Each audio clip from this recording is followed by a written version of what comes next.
And the Oscar goes to Martin Scorsese. Cuba Gooding Jr. and Jerry Maguire. Halle Berry, Monsters Ball. Catherine Bigelow. Moonlight, Best Picture. Olivia Colman. Parasite. That indescribable feeling we get. Hello, everyone. Welcome to our final big episode of that indescribable feeling for the current award season this year. I'm your host, Josh Woodbury, and here with my co-host, Evan Harris. We've made it to the end of this crazy award season. I love following award races and everything in between. And this has been a crazy award season. A lot of up in the air stuff up until a couple weeks ago with that WGA, DGA, PGA sweep by Honora to really settle things. And it kind of settled a lot of other categories as well. But there's still a lot of up in the air stuff. Even after the BAFTA and SAG awards, there's still a lot of things that are 50-50 at best. So it's going to be really interesting, really fun come Oscar night to see where things land. But I'm excited. This has been, again, a very fun award season, unpredictable at times. But again, I just like these nominees a lot. I think this has been a very good crop of movies for the most part. So I'm excited to dive in.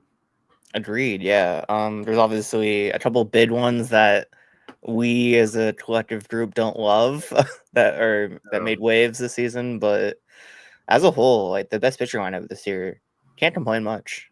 Pretty solid bits in there. Agreed. We've been having a good awards run for the past couple of years, contrary to what like my parents think, and some people at work are like, "Really, that's not in there, or that's in there? What's going on here? What?"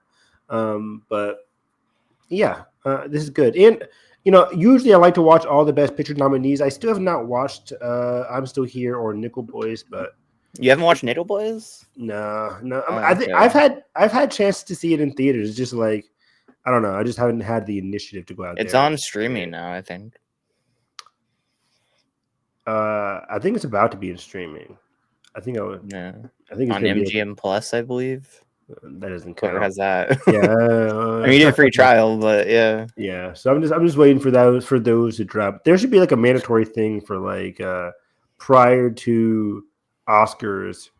Every nominee should be available for the public. Yeah. Should be streaming at some. Because like I usually like at least watching the animated shorts, but none of them are available online. Yeah. Bummer. So that's unfortunate, but yeah.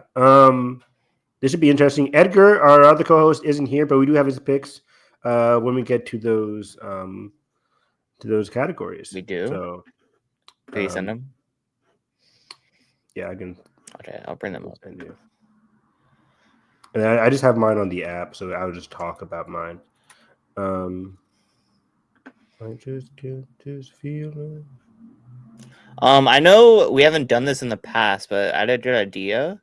As we run through the noms, what if we say like who we think's gonna win and who our personal picks would be, like for who we think should win for a category? Yeah, sure. I thought that would be a fun idea. Okay. I just sent you Edgar's.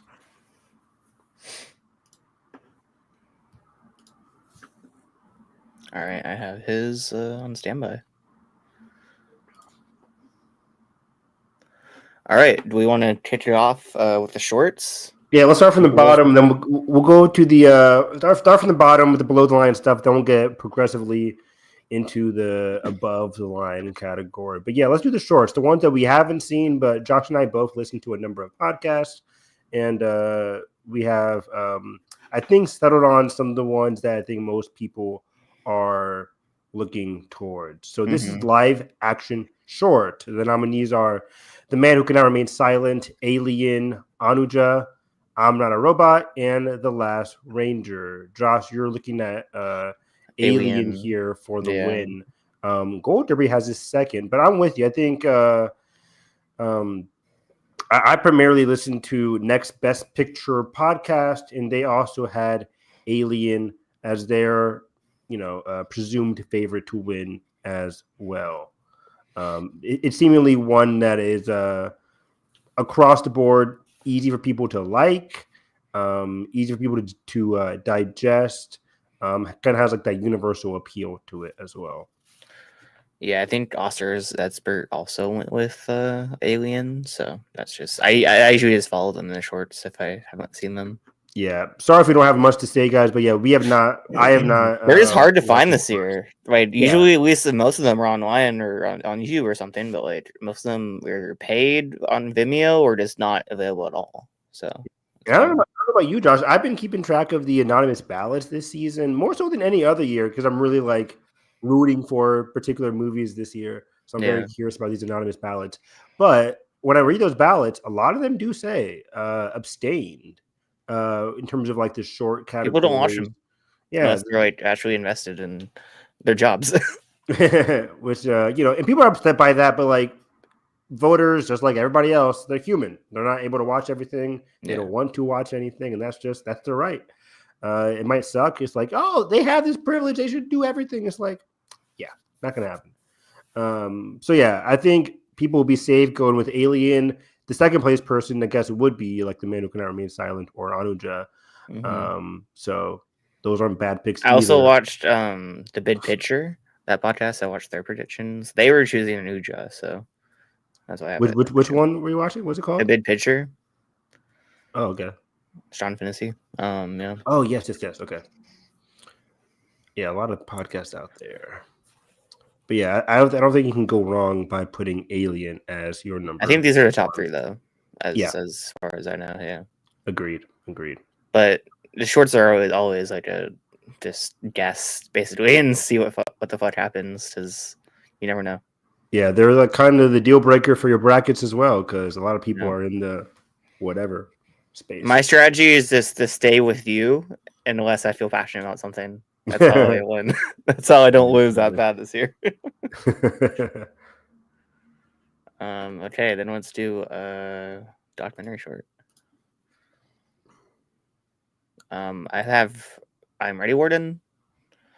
Again, what a lot of people are doing. Also, Only Girl in the Orchestra made sense. One with Instruments of Beating Heart because those are like the wholesome kids learning how to play instruments type things that are very like easygoing. So who knows? Could be those. Yeah, I Next Best Picture podcast as a group, they all talked about each individual one, but they went towards The Only Girl in the Orchestra. And if I can remember the conversation correctly, it's that they awarded those kinds of musical underdog documentary shorts before. So there is Master history. Pear Shop was a winner last year, right? Yeah, like there's a history towards like musical underdog, again, universal stories with The Only Girl in the Orchestra, where they did say I'm rewarding it's like a close like number 2 because it's also getting a lot of acclaim as well. So those are definitely the top 2. Like it's one of those 2 winning. I'm Ready Warden or Only Girl in the Orchestra. Yeah. Let me go to we'll check here. All right. Animated short. Unless you have more to talk about on documentary. Yeah, I think that's it. Again, most of the people I listened to said like I'm Ready Warden or The Only Girl in the Orchestra. It's just that like people are saying, I think, does the Academy award Only Girl in the Orchestra again? Not again because it's a new film, but they have awarded those kind of things before, and I'm Ready Warden is kind of like a different subject matter. I'm Ready Warden again. It's the prison one though, so it's like whether it's the prison movie or it's like the underdog universal happy movie. It's like which one are voters going to lean towards? Which one's going to leave the bigger impression? Yeah. So that's kind of like the conversation going on right now. So interesting. So animated short. Again, wish I could watch these, but yeah, it's so hard. So you have Yuck as your number 1. I don't know. I'm not sure about this. I was gonna do Wander to Wonder, but then a lot of people are doing Beautiful Men. A lot of people are doing Yuck. I think a majority of people, again, Next Best Picture, they chose Yuck. And if I remember the conversation correctly, it goes to a simple conversation towards which one has the most appealing title. Yuck definitely fits the bill. If you don't watch it's colorful just in that little thumbnail. Yeah, if you don't watch any of these and you decide not to abstain or whatever, you're gonna look towards Yuck. It just what seems more fun when people say like, and the winner is Yuck. Like it Mhm. feels more fun and like jubilant in that sense. And even if you have seen it, Yuck, I think it's about like school food. Um, Yuck. you know, It's about school. like this group of kids who see like a group of two adults kissing and things Oh, never gross, mind. until they start to like get puberty and stuff. Okay, It's a puberty movie, I think. so that alone, yeah, screams like But My related. Year Dits also was a puberty movie a couple years ago. That did not win. So That did not win, and that had like the best title as well. yeah. So sometimes your title thing theory doesn't usually work out well because that's a great example, Josh. But Yuck, just what you're saying there has that universal appealing nature to it as a story. Hmm. And it might leave a bigger impact when you like watch these all back to back to back. I know Wonder to Wonder is stop motion, and it has an interesting premise, which I really want to watch it. It's what happens when two like puppets using stop motion films, like what happens when the creator passes away, and it's them kind of like coming to life, and it's kind of like the message of like your art outliving yourself, which is Mm, really like done through like actually very literally. So yeah, it's really cool. that's interesting. Yeah, I can't wait Yeah. to watch all of these and binge them all. But yeah, I Yeah, think maybe again, needs three. I think. yeah, it's one of these three. I think most people, even the Gold Derby, is looking towards Yuck as their number Hmm. one. All right. Then we have International. This should be interesting. What do you have here, man? I'm still here. I have I'm still here as well. Let me see what Edgar has. Or do you have Edgar on here, or that's just the Gold I Derby and do. yours, Yeah. right? This is Um, Edgar's right okay, here. there we go. He has I'm still here as As well. I'm still here. Yeah. This is where things get interesting. I'm Still Here has 3 nominations at the Academy Awards: International Film, Best Picture, and Fernanda Torres. While Emilio Perez, 13 nominations at the Academy Awards. They really loved this movie when the voting happened. With the whole controversy, Emilia Perez has train wrecked off the cliff, while I'm Still Here has risen. Not Risen up. only not only in international film, but like even in Best Actress, a lot of people, especially the Brazilian fans, And it got that like one of the most shocking Best Picture noms ever. easily.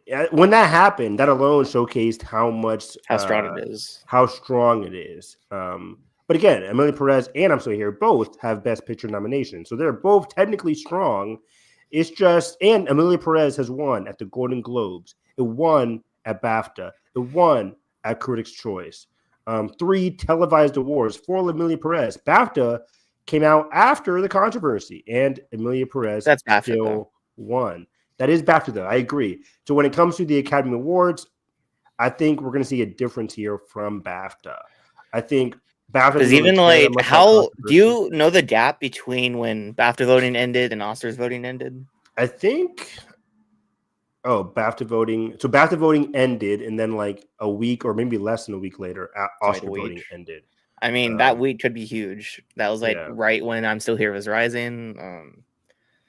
yeah. We'll get to that when we get to Best Actress as well. But yeah, so this is hard to follow the data when you're voting for I'm Still Here. It has not beaten Emilia Perez at any of the televised awards, but I think it's hard to argue against the support, the love, the passion behind I'm Still Here. If you really And want to support this film, this is the category to do it. well, for a lot of people, it's to be hard to ignore the Carla Sofia Gestone stuff.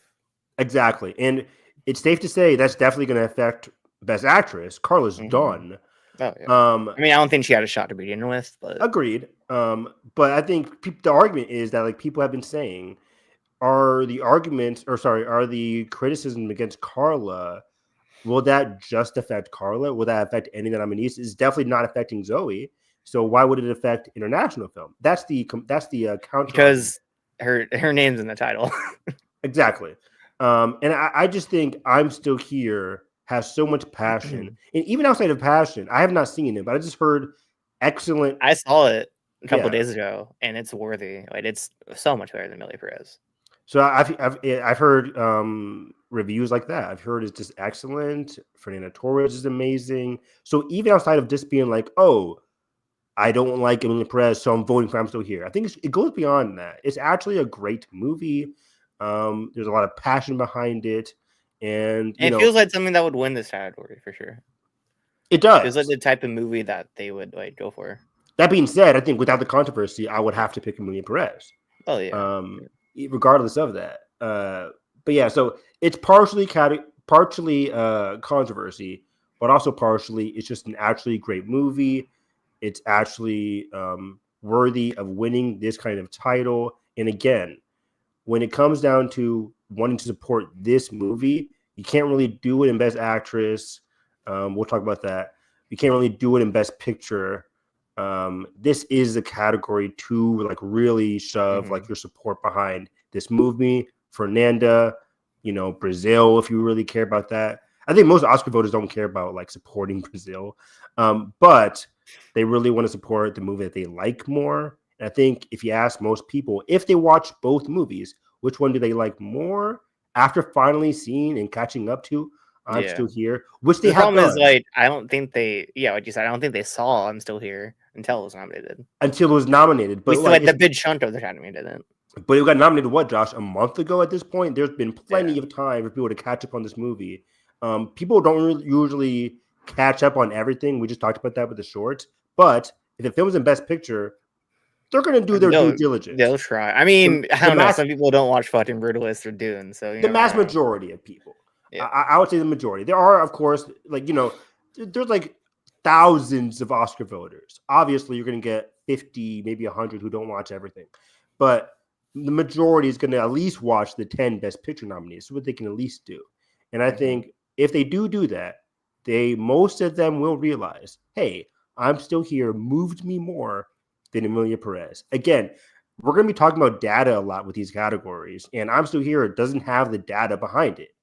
But it has like the heart, the passion, with these days, Oscars, data is starting to break. Like we've seen the past couple years, data is like, I mean, records are like, and statistics, they are starting to break. Yes, for sure. But it's always great to fall back on what has happened before, obviously. What's your personal pick for this category? I mean, again, I have not seen I'm Still Here or any of these. I've only seen Flo and Emilia Perez. I would vote for Flo over Emilia Perez. Yeah, I've seen the top 4, and my pick is Flo. I love that movie. Yeah, Flo is great. I'm so happy that got an international nomination too. I'm so happy. Cool. Yeah, really cool. See You State or Fade, really good though. I've heard that as well. That's like a thriller one as well, right? Very tense thriller. Yeah. Cool. All right. Documentary. Haven't seen any of these. Haven't seen any of these. I might try and watch No Other Land tonight because I found a little link for it.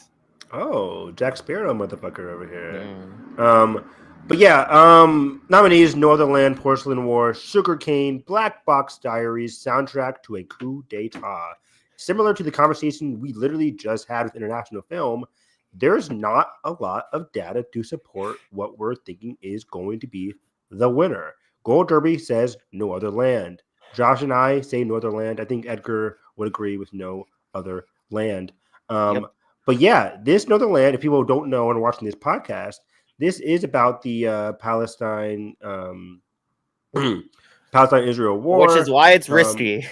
Exactly, it is. Because, contrary to what people think on social media, there's a lot of people in Hollywood a lot of Zionists, too. Exactly. Academy. And that was very evident with the Jonathan Glazer speech last year. Yeah. But also, people reference that story a lot, There was a counter thing with a lot of people. So the counter letter, which got even more letters apparently than the anti-Jonathan Glazer letter about, But still, there's a good chunk of people in the Academy who are Zionists. Which is, that's their prerogative. But because that's their prerogative, that's their belief, people are either choosing not to see No Other Land, or if they do see it, they don't want to vote for it. But I'm going with No Other Land here. Is there data to support this? Has it won anywhere else? No, it didn't win BAFTA. I don't think it was even nominated at BAFTA. But it was nominated, but was Superman won. It wasn't nominated somewhere. Was it DGA? Was it one or it wasn't PGA nominated? maybe? I don't know. DGA, PGA. But either way, Superman, the Christopher Reeve story, has won in a number of places. Porcelain War is the only one with the history of a win here. Porcelain War won at DGA. So why aren't we picking Porcelain War? Well, that's because there's not a lot of passion behind Porcelain War. And contrary to what we just said about there's a lot of passion for No Other Land. Yeah, contrary to like the divisiveness with No Other Land, there's still passion. You can't be divisive if there's no passion. There's not a lot of passion with a lot of these other nominations. And again, it hasn't won anywhere. There's nothing like we can fall back on to say No Other Land. But because there's like the most talked about documentary, the most critically well received documentary, No Other Land is. And again, passion, critically well received. It's been out the longest. It doesn't even have no U.S. distribution. Yeah, no distribution. That's a big factor here. That's big. But again, it's been out for a long time. So people have heard of it. Like in terms of like Hollywood conversation, the big movie is No Other Land. A lot of people are supporting it in their award speeches. I know Brady Torbay, when he won, I think something DGA maybe, one of his speeches, he mentioned, "Hey, let's get this movie out." Exactly. So yeah, we can't. None of Josh and I again have not seen this movie. Hard maybe by Sunday I'll see it. We'll see. Yeah, we'll talk about it on Sunday. But this is a difficult one, guys. No Other Land. And I think another thing to reference here is that like if you say, okay, I think No Other Land, I don't think it's going to win because it's too divisive in Hollywood. Okay, then what are you going to choose? What can you fall back on safely? And that if you can't answer that, just stick with No Other Land. I feel like just like in general, maybe it could just be our spaces, but I've heard way more talk about No Other Land than any other movie. Exactly. And yeah, again, Josh and I are in like that film Twitter, award season space. But No Other Land just dominating the conversation. Even before award season, I heard this about this movie in festivals, whereas I didn't hear about the other ones basically until they're nominated. Exactly. It's been out in festivals for a while now. I think a year. I think since Sundance maybe? Sundance maybe? Yeah. In last year's Sundance. Not even this year, last year's Sundance. So a long time without distribution, which is crazy, but not surprising given again it's risky, the risky subject matter. Hollywood is a business at the end of the day. So again, long and short of it all, we have picked No Other Land. Gold Derby picks No Other Land. So if you're wondering where I should vote for, hard to find anywhere else besides No Other Land. Mm-hmm. What's next here, Josh? All right. We have animated. I'm doing flow. I still don't know for sure, but that's how I'm feeling right now. And I support that. Do I agree with it? Really? I don't. I mean, I support your opinion. I don't agree. I think this is Wild Robots to lose. Okay. I do not think this is I think the big thing is to mark down for my argument is that this is not Spider-Verse versus Boy and the Heron. Boy and the Heron is Miyazaki. Spider-Verse was a sequel. You're right. I just think the Wild Robot we have to go back to what has won countless times before. And the DreamWorks / Disney / family big movie that dominated, 2024. Granted, Inside Out 2 is the biggest movie of 2024. What I'm saying is that, like, critically, people have been talking about the Wild Robot. Everyone except me loves Wild Robot. Yeah. I wouldn't say everybody. I know countless people who said that they weren't moved by it or it didn't really do anything new for them, which is fair. Even though Josh cried during Wild Robot, guys, put that on paper. Hey, it was this Pedro Pascal, Okay, cool. Yeah. Did you cry during Gladiator 2 as well? When he died, yeah. Spoilers. So yeah, Wild Robot, what has it won, guys? What data can you fall back on? It won PGA, it won Annie Award. The PGA Annie Award combo is big. Annie Award's kind of like the Animation Guild. Any awards are hit and miss though. Not for the most Didn't part. didn't Frozen 2 sweep them? Then that lost. Well, what was the Frozen 2 year? That was 2019. That was Toy Toy Story 4. Toy Story 4. And that's when you have to go back onto the Toy Story films or just juggernauts. And they were both sequels, so they both had a kind of like a leg down on them. But Missing Link won Golden Globe that year. I don't know. Klaus won BAFTA. That was a messy year. Wow. Mm-hmm. Yeah. And I just like, if my belief right now is that the Academy is progressively getting more and more international, more and more focused with international films, and with like more underdogs, I guess, more like lower budget stuff. And that if I believe that, I have to go with Flow. That's true. It is getting more and more international, but the one in big international And voting. I think there's a lot of passion for Flow too. Yeah, there is a lot of passion for Flow, but I just don't see it overtaking the passion and the notoriety that I feel is like the Wild Robot has gone down a little bit though. I disagree. I disagree. Really? I think Wild Robot is like the safe pick. Which one has more people have seen? It's definitely the Wild Robot. I mean, I don't know. It's definitely the Wild Bill Robot. Hader said Flow is his favorite movie of the year. Great job, Bill. I just think more Flow people have seen Wild Robot. Flow won international at Indie Spirits. I know it's Indie Spirits, but it's still something a little bit. No, but I think the big international voting body was BAFTA, and Wild Robot and Flow were nominated at BAFTA. Just Wallace and Gromit. Wallace and Gromit. Wallace and Gromit expected. Granted, yes, Wallace and Gromit. I think Wallace and Gromit wasn't here. I think the Flow would have won BAFTA. It's hard to say, but Flow not winning at BAFTA, it's hard to argue. It's hard to support the argument. It's because Wallace and Gromit. It's not. It's hard to argue. It's weak. It's hard to argue that it has international support over Wild Robot, though, because we don't know. I disagree. Because there's nothing to say that international support is on Flow, though. Yeah, there's nothing. We don't have any proof. But it's Wallace and Gromit winning doesn't mean Flow is weak to me. I think it's weaker than Wild Robot because it didn't win at BAFTA. Why didn't Wild Robot win? Because Wild Robot was never going to win BAFTA. Exactly. It doesn't have.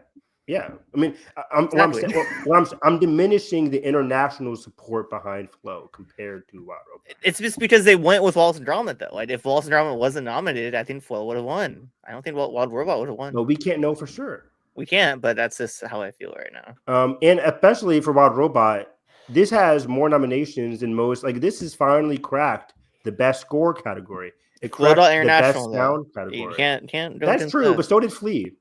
And that lost as well. Flea versus Encanto is like very similar to this, but that's also. I wonder what happened there. But like I've been saying, they've been progressively more and more international. That's true, but I think Wild Robot has just shown across the industry, the Sound Guild, the Score Guild, like those guilds, it has a cross guild, cross industry support outside of the animation sphere. And if you include the animation sphere, which already loves it, given the PGA, the Annie Awards, Critics' Choice Awards, like there's just a lot of people, a lot of guilds, a lot of industry, a lot of voters who have supported Wild Robot compared to Flow. Flow has won Golden Globes, and then like again Indie Spirits. But again, I think Wild Robot just has more universal appeal. It has more cross industry support. That's why I'm sticking with Wild Robot. It's just not happening. Like, if Flow wins, I wouldn't be super surprised. It'll just support your argument that, like, wow, the Academy is going incredibly more international. Also, like, I'm also just having flashbacks to last year when I went with Spider-Verse, even though my heart said Boy and the Heron. So I'm going with my heart this year. Go ahead. Please. I'll probably be wrong, but if it wins, then I'll be really happy. And you'll win. Obviously, if you guys can't tell by now, my personal pick in this category is Flow. Yeah. Yeah, I just think, I love both movies. What's your personal here? Wild Robot. Yeah, I love the Wild. It's hard. I think this is a great. I've not seen Wallace and Gromit, but this is a great category. Memoir of a Snail also good. Memoir of a Snail is really, really Inside good. Out 2, I really loved it.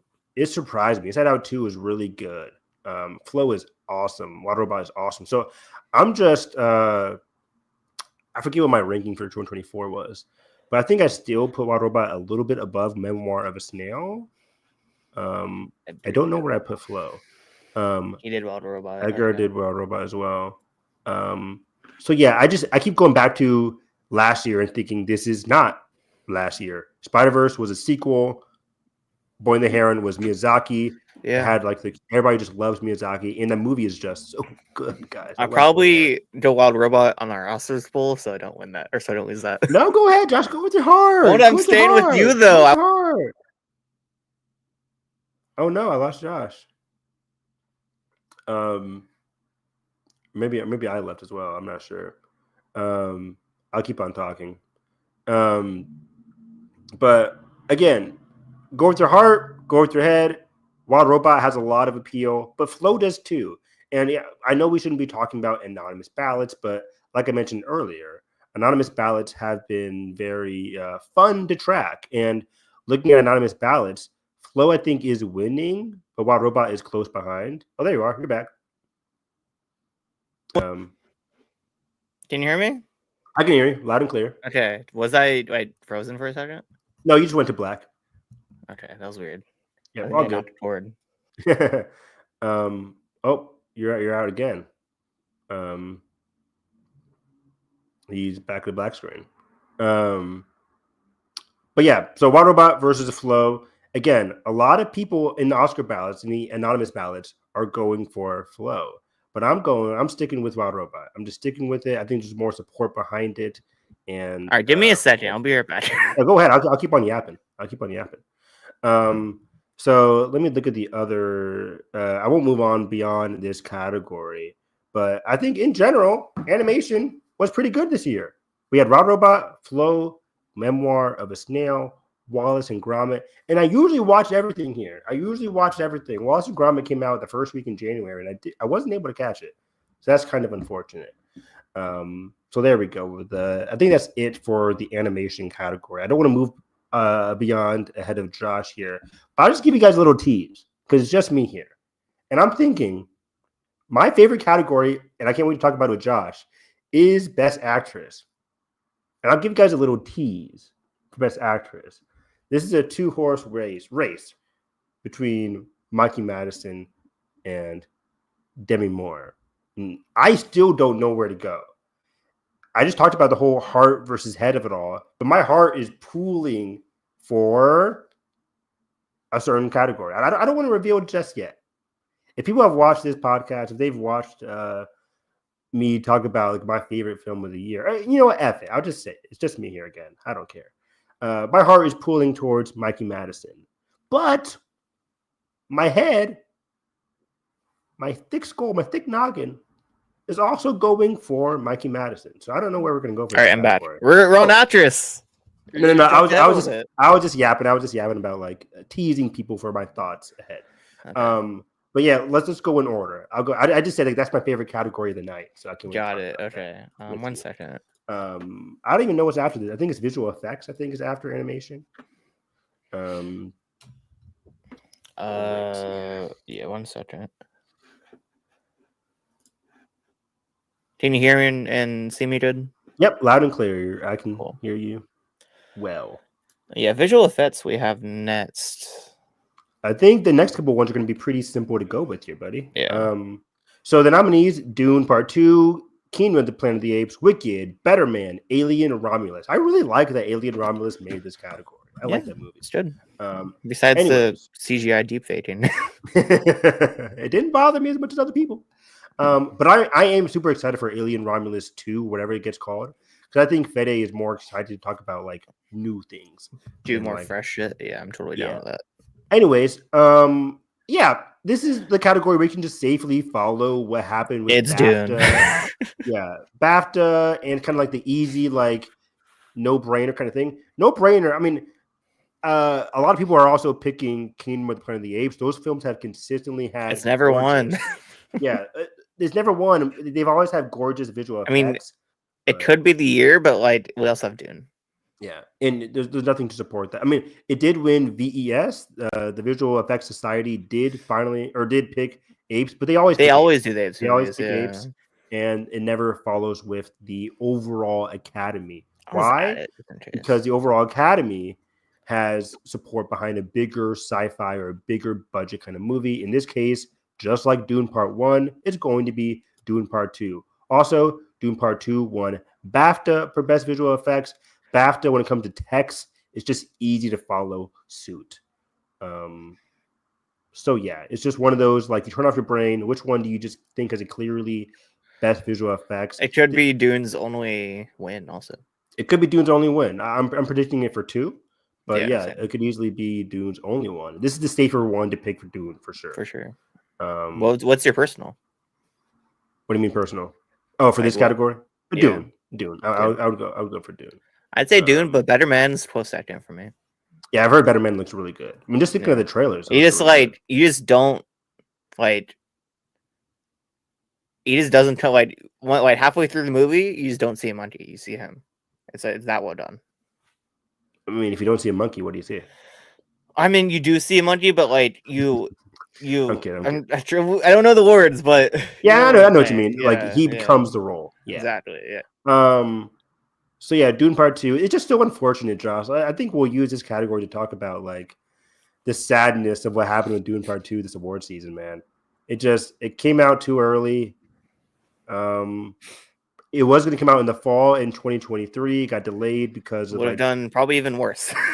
Yeah, because it was up against Oppenheimer, which was also sweeping and text. Barbie and Poor Things. And yeah, so it's weird, but I think Dune Messiah coming out tentatively. Do you think it'll be the Return of the King of Dune? No, it won't win as much as Return of the King, but I think we're gonna finally get. But do you think it'll have that effect where Yes, it wins a lot more? I think Denis has the ability to be conclusive with this movie. Dune Part 2 and Dune Part 1, Dune Part 2 are complete movies, yes, but they both end on like, even Dune Part 2, which is supposed to be like the end of the book, it still ends on like the war is just beginning. It's just like, oh, like and I think Dune Messiah being less action packed, more of a tense drama because the book's not like full of action. We're going to get some great performances as we always do. So I think we're going to get director, performances, and all the crafts that came with Dune Part 1. And again, Denis finally gets nominated, let alone wins. I think Denis definitely gets nominated for sure. Because like if it's actually next year, we have Spielberg, we have Daniels, we have Seychelles probably, we have Daniels got delayed, but hopefully did next year. Yeah, it got removed from the summer schedule at least. Okay. But still, Spielberg and Damon Chazelle, like that's and Nolan and Nolan, yeah, right. Nolan versus Villeneuve, plus whatever like smaller films we have that we don't know about yet. Exactly, so that's going to be big. We know Luca Guadagnino is going to be in there somewhere. I mean, not in Oscars, but yeah, maybe not. You know, he could have a comeback. Maybe this year with After the Hunt. I think that could be a player. Come out in October, yeah. So yeah, I think Dune Part 3, Dune Messiah is coming out December 18th, the end of the year. Perfect for most Oscar release days. So probably we'll get like a TIFF New York premiere. Venice TIFF, exactly. So I think Dune Messiah is going to have a bigger push on the award season next year, but it's just so sad because I really love Dune Part 2. It's just it's one of my favorite movies. The best Oscars movie of the year for me. Agreed. So yeah, that all being said, this is a pretty easy category. Dune Part 2 is winning visual effects. It is. What if it doesn't? What if it's Wicked? Man, that would be a choice. Crazy. Yeah. It's Alien Romulus. They just show like the crazy monster from the end. I mean, yeah, awesome. Speaking of the Dune's second win here, maybe. We have Dune Part 2, but Gold Derby has their second being Wicked. I think me and you both agree the second place is actually a complete unknown. So let's talk about this. This is Dune Part 2's not easy, but just like most likely second win. It won at BAFTA for sound, and that's like the big like okay, we can really like have a big data behind us supporting this nomination and Complete win. Unknown or Dune? Dune won at BAFTA, But Complete Unknown wasn't nominated at BAFTA. which is big alone, right? That alone is big. Like, how is that not nominated? If it was, do you think it could have won? I want to say no. But there's a chance. No. There's a chance, but I want to say no. Because a Complete Unknown blanked elsewhere at BAFTA, and a Complete Unknown got a lot of BAFTA nominations and blanked. I think we're going to see the same thing here. A Complete Unknown got a lot of nominations, but when it comes to voting in particular, it will blank. I'm still baffled that James Mangold is in Best Director. How did that happen? But you also can't forget that last year, Zone of Interest won over Oppenheimer. It did. It did. They do something weird here. For last year's storytelling case, I think people already knew, if you're a voter, Oppenheimer is sweeping everything that is nominated in for the most part. But we can have some fun in certain categories. That was evident in adapted screenplay, where they gave it to American Fiction. It was evident in sound, where the cooler win would have been Zone of Interest. So they're like, Zone of Interest like did something fucking different with their sound. Exactly. So they're like, wow, Oppenheimer has the most sound. It's loud as F. Like, yeah, sure. But Zone of Interest was just so unique. We don't really have that this year. There's something super unique in this category. Like, We Unknown would be a winner any other year. Yeah, any other year. But I think we have to fall back on what has won countless times before. The most sound. The most cool, visually breathtaking sound.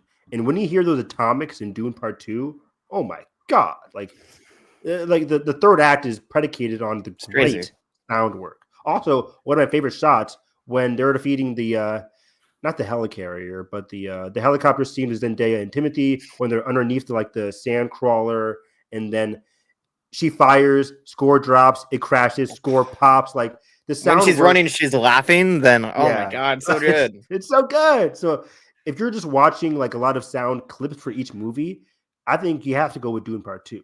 That being said, A Complete Unknown has some really great sound work.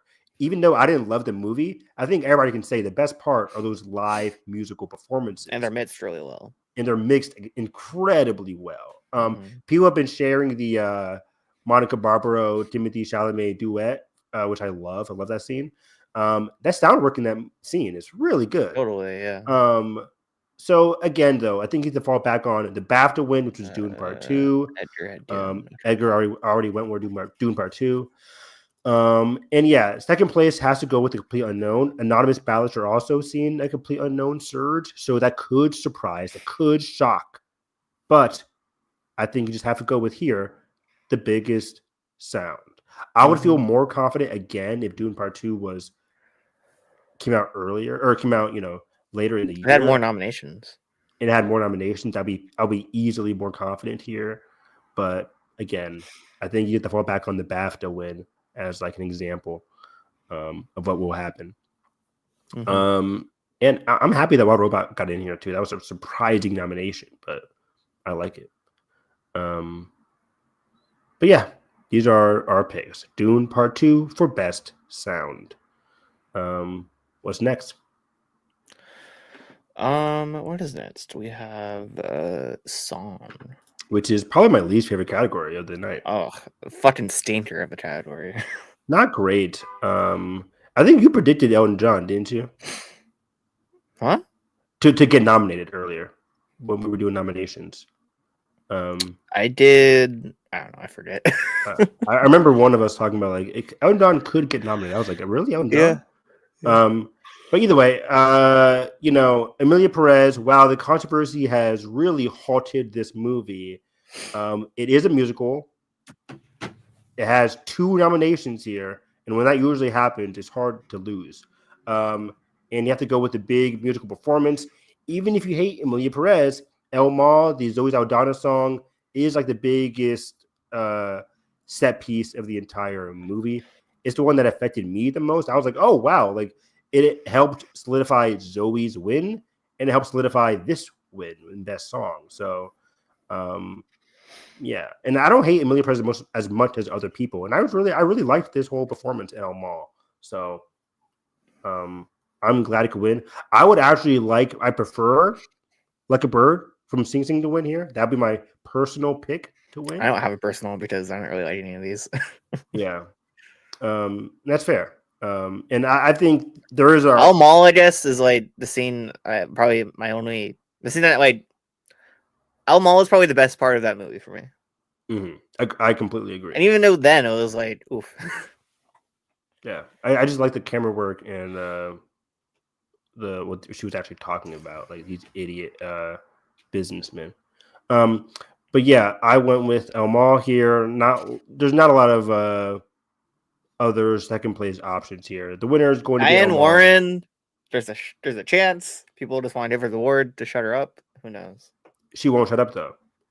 If she wins, she's going to continue. She's still going to The be Diane voters. Warren. Have you seen the anonymous ballots? People think that.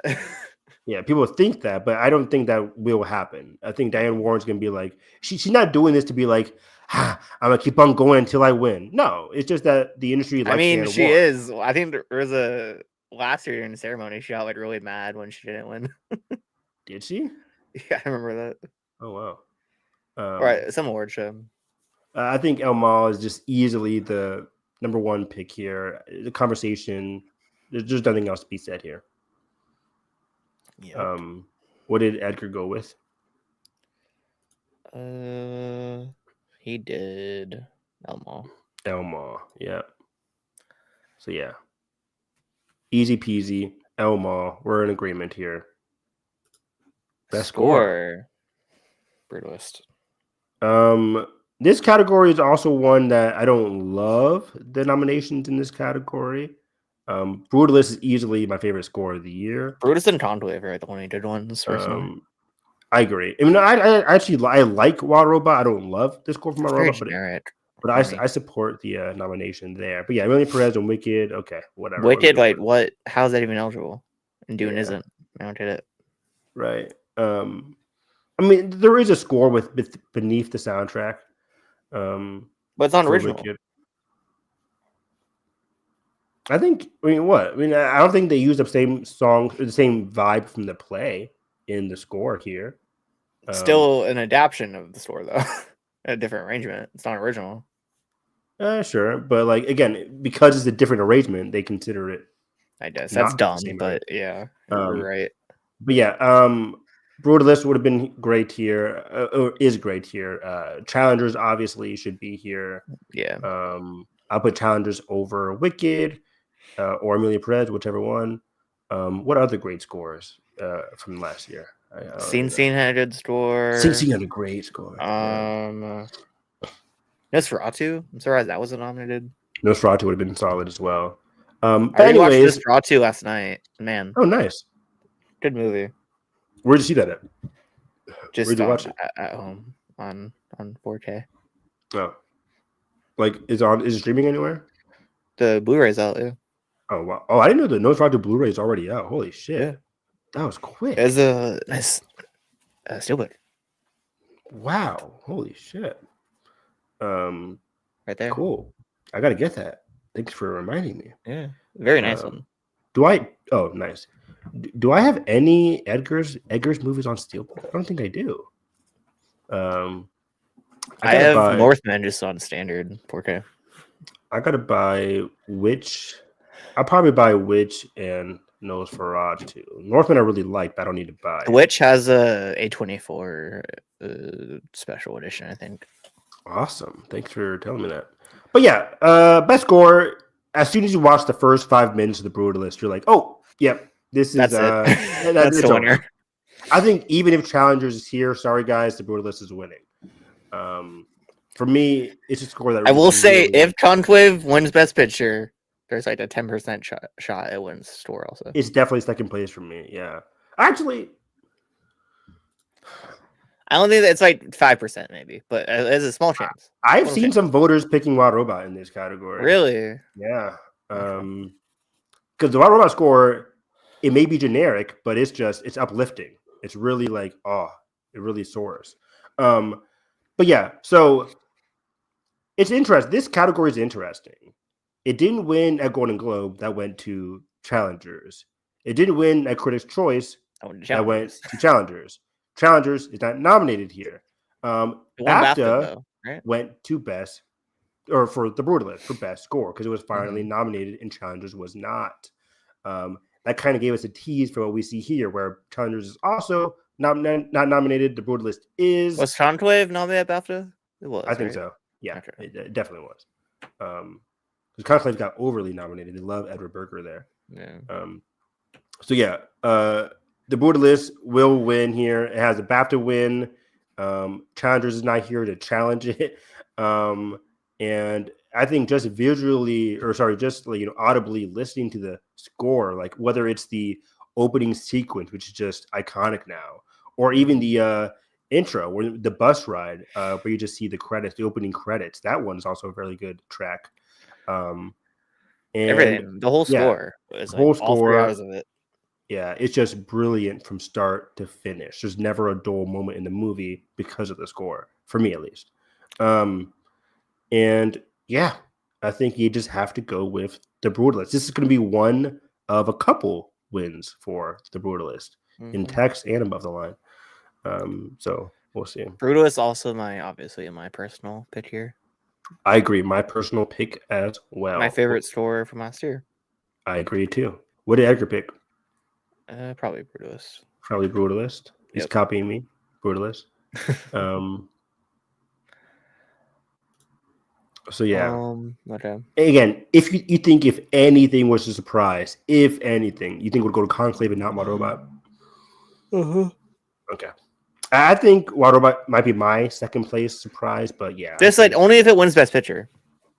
I think that's like a small, tiny 5% chance. Yep. Agreed.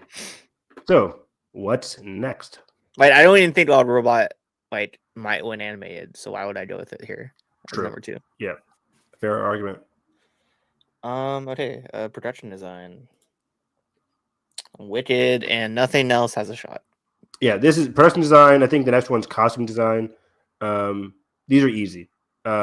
Wicked has been sweeping everywhere, guys. Not even in the televised awards. So like it won at BAFTA, costume and production design for Wicked. It won at the production guild design guild awards or whatever. Went to Wicked. So this is just incredibly easy to see here. The guild support, the industry support for Wicked in this category, and if you just look at the behind the scenes nature of what went into the production design for Wicked, the rotating clock, the sets. While visually, people have complained about how they visually take in the sets. Once people appreciate and see the behind the scenes framing and work that went into creating these sets, that's when you lean towards Wicked. The whole moving train, like there's a lot of instances where you just have to support the craftsmanship for Wicked. It may not look the best, as on the final product because of the cover rating, but that's not the production design's fault. Exactly. And the people voting, the people who understand production design know that. And I think even if you're not into the whole production design process, it's easy to just look at the movie and be like, wow, those locations are just really interesting. Those sets are just really interesting. This might be one of my favorite categories, though. I don't think I could pick a favorite. They're all equally great. These are really good. Dune Part 2, Dune Part 1, I think, won this in 2021, I think. I forget.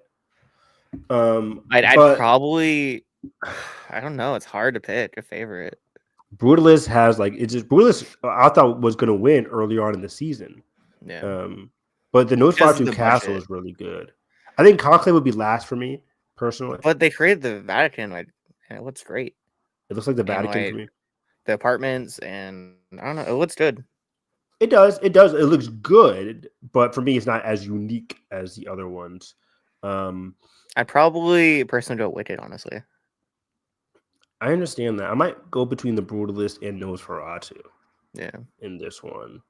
That's the top 3 for me, though. That town that they created in Nosferatu is just so yeah. eerie and ominous and disgusting. I think it's just perfect. And the castle is just really good.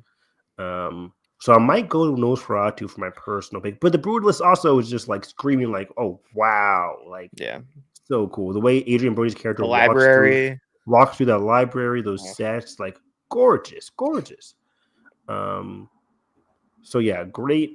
I'm with you, man. This is a great stacked category. And it could have been even better. Like you could have had Gladiator 2, I think would have been a great nomination here for the Coliseum. What went in there? So yeah, last year had a gluttony of riches for production design. But yeah, I think the easy winner is Wicked. And we're gonna say the same thing for costume design. Because I think that's even more of a lock. It's been sweeping production and costume design.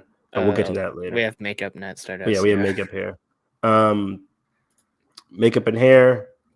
This is another lock. Yeah. This is an easy lock. Not much to say. The substance, as soon as you see that movie and the progression of the grotesque nature of the effects of the substance, and you just have to go with it. That third act is all predicated upon awesome makeup and hairstyling for the substance. Easy win. If Substance is winning anything on Sunday night, it's this category. 1000%. This is what got it the best picture nom. Yeah, like this is the groundwork for it. Yeah, this is the groundwork for everything else in the movie. I mean, you could also argue Coralie, obviously, but yeah. Not much to say here. There's not even a second place. Besides Wicked, Millie Perez, another great category. Yeah, Different Man, incredible. Nosferatu, fucking incredible. I'd say like my runner-up would be Nosferatu from what I've seen.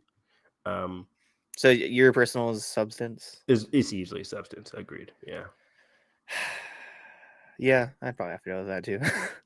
Nosferatu though, man, Count Orlok, awesome. Oh, yeah. And the hair too. Like Lily Rose Depp's hair in that movie. Really good.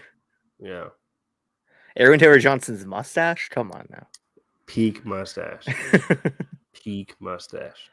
Couldn't agree more. Yeah. All right, editing. Oh, this is like one of the biggest toss-ups for me. This is a big toss-up. Oh wait, what did Eder do for makeup? Let's see here. Substance, obviously, yeah. Substance. He went for Wicked for production design. Yeah. Let's talk this out. So we have reached best film editing. We have Conclave, Anora, The Brutalist, Emilia Perez, and Wicked. Josh is going for Conclave. Evan, I'm going Conclave right now. Yeah. I'm going for Conclave. But this is hard. The main could be any of these except for Emilia Perez. Yeah, Emilia Perez is out. Even though early on when it got nominated, it probably would have won it without the probably would have won. Which has the most editing? Like if you want to go back to like Bohemian Rhapsody, right? Bohemian Rhapsody is the most editing. Is it great editing? No. Is it the most editing? Yes. Emilia Perez, while divisive, has the most visually easy to see editing. But a couple of things here. Conclave, the reason people are saying Conclave, it won the BAFTA and Best Film Editing, and in a category that's been so up and down, to easily fall back on BAFTA is not a bad thing to do at all. Yeah. It's easy. Conclave beat out, I think, all these nominations. I think this was his carbon copy nomination for BAFTA too. Maybe. But either way, Conclave won BAFTA over the likes of like Anora, I think. But Conclave was also winning Best Picture at BAFTA. So Conclave could have you could argue, hey, BAFTA liked Conclave. They only chose Conclave here because they were already awarding it in Best Film, which is what happened. But Anora is most likely winning Best Picture at. But Conclave could also win Best Picture, so it could just go the same way. Best Picture. But if you believe Anora is winning Best Picture, and if most people just like, oh, I'm just going to vote for the film I like the most in editing as well, that would go to Anora. That's why Anora is comfortably the second place. Then also, if you're a dumbass, like we know Academy is sometimes with this category, they'll go Wicked. They'll go Wicked. But also, I wouldn't say dumbass as well, because Wicked has the sound nomination. Sound and editing usually go together in terms of nomination wins. That's not always the case, but it's an interesting thing to track. Because usually sound has been going to like individual wins. Top Gun Maverick just one sound. Zone of Interest just one sound. So sound and Sound of editing Metal. Wait, did Sound of Sound of Metal. Metal win edited? I think it was nominated, right? I think it was Or did that nominated. win? Yeah. But so yeah, so I think like sound and editing go together, but sometimes we just get straight sound. If it's like a So- bid blockbuster, they judge together. But if like that blockbuster is only nominated in one category, obviously, if it's only like Dune wasn't nominated in editing, and that's huge. I think it would have won here. It would have won here because of the Easy. sound editing. Exactly. That's what I was trying to say. So, but Conclave, outside of the BAFTA win, looking at It the has good context, editing. I think it's like between that and Anora, I go Conclave. looking at the context of the movie, Conclave is a tighter movie than Anora, coming in at just like 2 hours flat. The precise editing between the montages, the voting sequences, the stares, the looks, the editing really helps elevate the intensity of It's a Conclave. thriller. It's a thriller. And editing usually goes to war movies most and foremost. But behind war movies, it's thrillers. Usually win this kind of category. Or at least like intense kind of movies.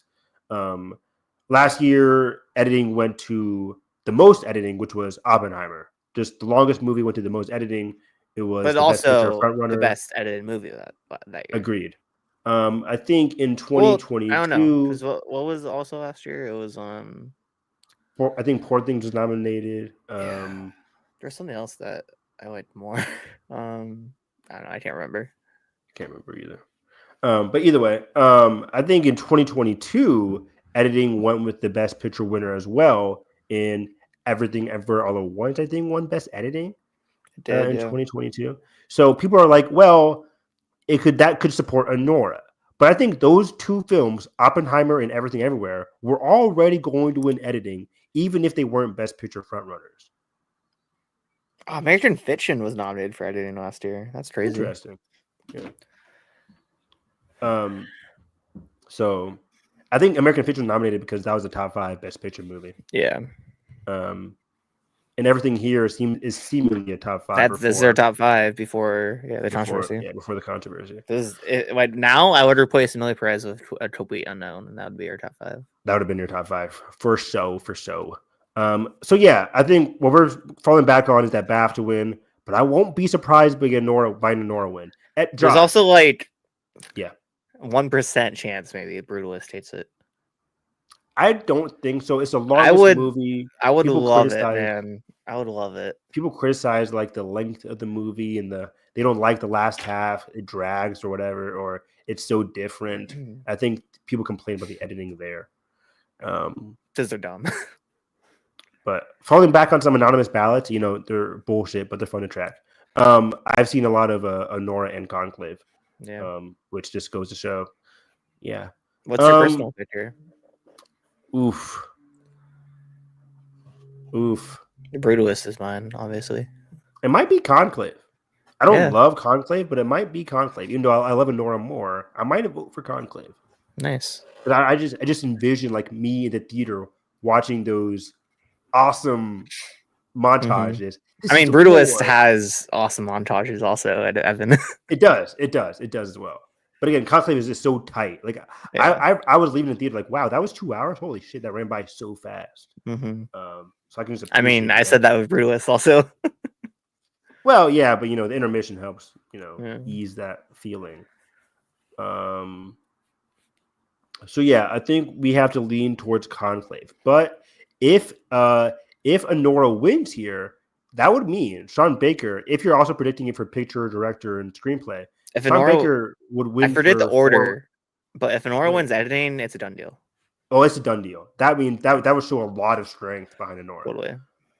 Like if it won editing, it wouldn't even need to win like actress or screenplay. Director even. Yeah, it will win director. But like imagine if Sean Baker wins editing, he will come home with 4 wins: editing, screenplay, director, and picture.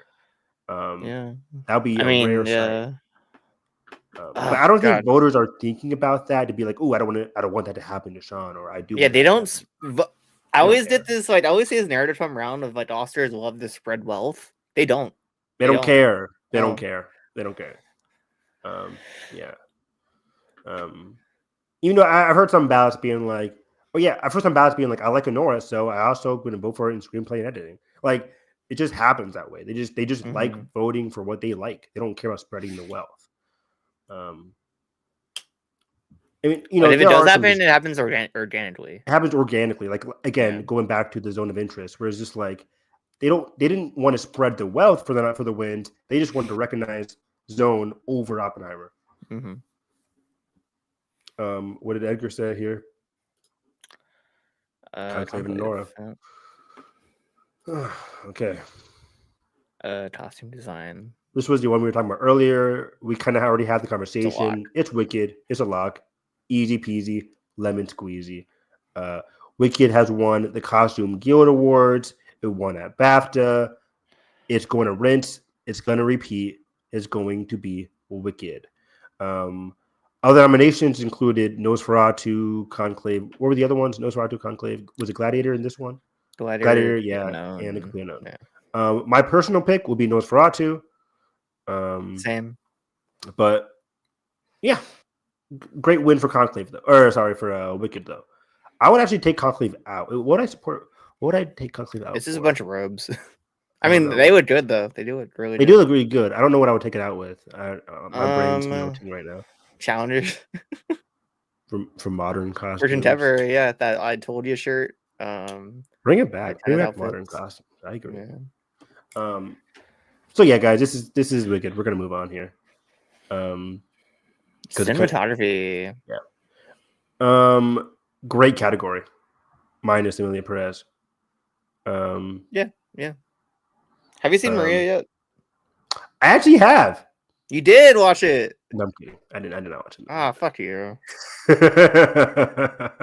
Yeah. I'm sorry. Do you like Jackie and Spencer? I like Spencer. Never seen Jackie. Okay, you should watch Maria. I think you would like it. Yeah. Maybe. Well, The Brutalist is obviously winning this category. Speaking of Maria, though, it won ASC. It won ASC, but I think ASC is likely to go for people that they support and love. They love Ed Lock. Yeah. What's his name? Ed Lockman? Ed Lockman. Ed Lockman. So they're going to go for the people that they know. Ed Lockman is a very credible cinematographer, obviously. The Academy as a whole, though, they're going to go for the most visually striking cinematography, and that's for The Brutalist. Once again, with these texts, it won at BAFTA. I think The Brutalist will repeat. I think it also won at was it Critics' Choice? I think so. No, Nosferatu won Critics' Choice. Oh, Nosferatu won Critics' Choice. Yes. Which was really cool. Mm-hmm. I'm glad it got something. Agreed. But yeah, I think it's just easy to track for. One of the many wins for The Brutalist is going to be cinematography. If you really like The Brutalist, it's going to be like score, cinematography, stuff like that. It's my personal for cinematography also, obviously. Yeah. But Nosferatu and Dune and Maria, they're all very close. They're all very, very close. I still don't. I was doing like the Letterbox Oscar ballot last night, and I think it had like this exact same thing minus. I think Emilia Perez was gone for something else. But either way, I was like, do I vote for Dune or do I vote for Nosferatu or do I just vote for Buddha? I didn't know which one to vote for. I think I went with Dune because I like Dune. Yeah. But it's just like this is a hard like Brutalist, Nosferatu, Dune are all gorgeous movies. Maria too. Maria is gorgeous. Yeah. So very hard picks here. But I think the consensus is The Brutalist. It has a BAFTA win.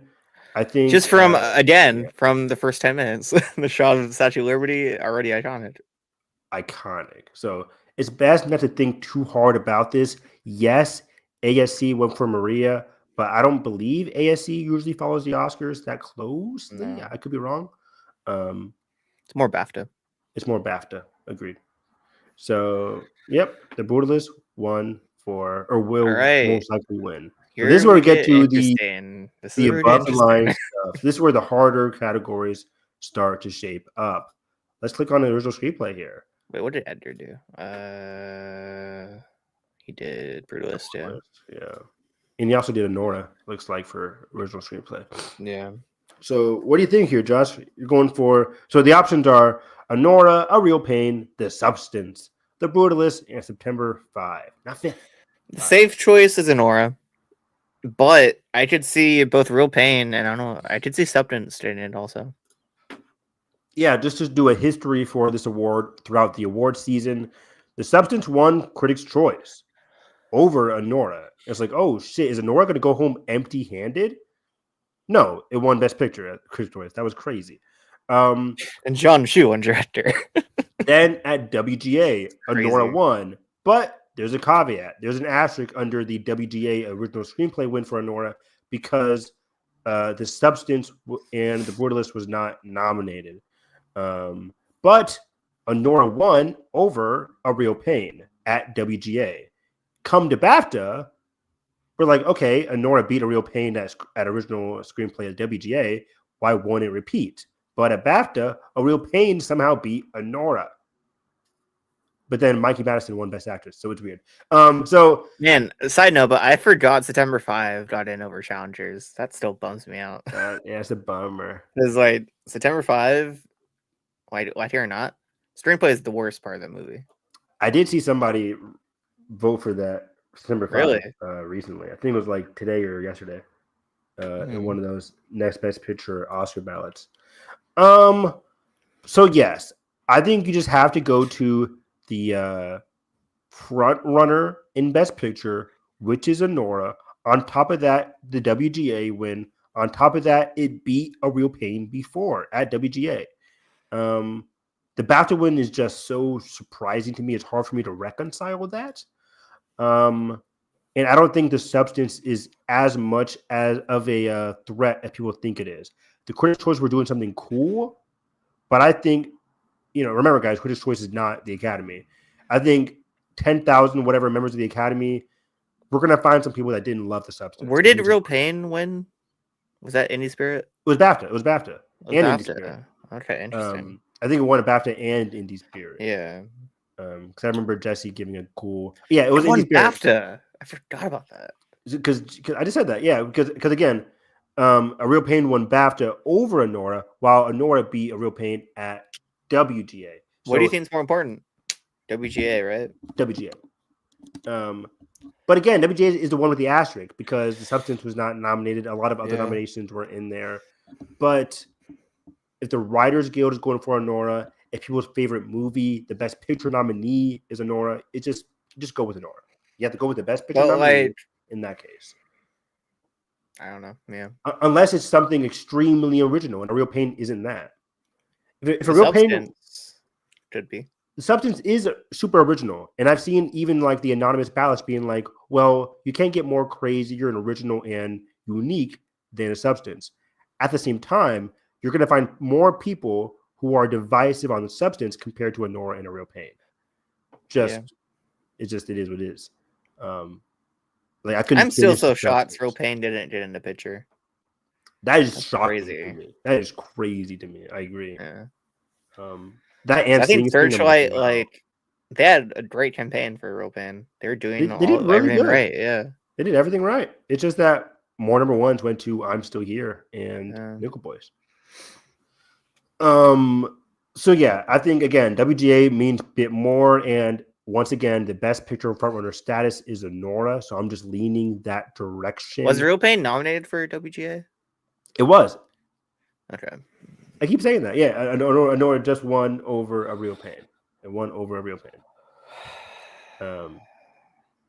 So if Anora didn't win over A Real Pain at WGA, then I'll be like, okay, I might just predict A Real Pain here. But it beat A Real Pain. But then A Real Pain beat it at BAFTA. So that's like the back and forth that makes it so confusing. Like which one has more strength? I won't be shocked if A Real Pain wins here. But I think again, if people will love Anora so much, they're going to vote for it in screenplay because the story means a lot to them. What's your personal picture? Anora. Really? Okay. This one's hard. The 1, 2, and 3 are just really hard for me. Anora, Real Pain, Substance. Brutalist too. Brutalist too. I do A Real Pain. I think that's like such a perfect script screenplay. God, that's hard. I think at the end of the day, if I am an Oscar voter and I see this list in front of me, my hand just moves to Anora first and foremost. So that's what I'm thinking about. But A Real Pain is really good. Substance is really good. I would give my love for Substance would be for Coralie, for a director. Okay. I would definitely vote for her. Or spoiler alert for my preference for best director, it would go to Coralie for Jay. So yeah, I think that's it. This is an interesting category. So yeah, the Anora. This is where we begin the Anora win package. It kind of started with editing. I don't think it's gonna win editing though, but the win. If it does, then it's over. Like we said, it's over. Yeah. But the win package begins with screenplay because I think for me, spoiler alert for the upcoming categories, I'm predicting director, picture, screenplay, and actress. That's 4. The weakest one for me would be actress, but then second place would be or third would be screenplay. But I think screenplay has a shot here, a big shot. So I'm going with screenplay. And for what it's worth, anonymous ballots are leaning towards Anora from what I've seen, but you can't predict those. Whatever. So yeah, I'm going for Anora. That's what we at the podcast are thinking. I'd love Real Pain wins though. Me too. That'd be really cool. But for me, I'd be like, oh wait, that is a sign of weakness for Anora. It probably wouldn't. It probably wouldn't even be like if Anora loses screenplay, then I just know like okay, so we'll just get director, picture, actress, and I've seen that happen before too. Mm-hmm. So, all right, adapted. This is easy. Yeah. Conclave. Good night. It's over. Conclave has won screenplay at Golden Globe. Granted, Golden Globe does not have original; they just have screenplay in general. But either way, Conclave won, which shows a lot of strength for the script in Conclave. Conclave that was won kind of like the first moment of Conclave actually being a possible Best Picture winner. Yep. Was Golden Globes. So Conclave won at BAFTA, Golden Globe, Critics' Choice. It was not eligible at WGA. WGA gave it to Nickel Boys. And actually, at the anonymous ballots right now, Nickel Boys has the lead, but it's not winning. We know that. So Conclave as like the second place Best Picture front runner, you have to go to Conclave. So I think in general, Conclave stands out. And if my personal preference would be Sing Sing, but Conclave. That's hard. I'm not really passionate about like any of these movies. Scene naturally, yeah, Scene would probably be mine.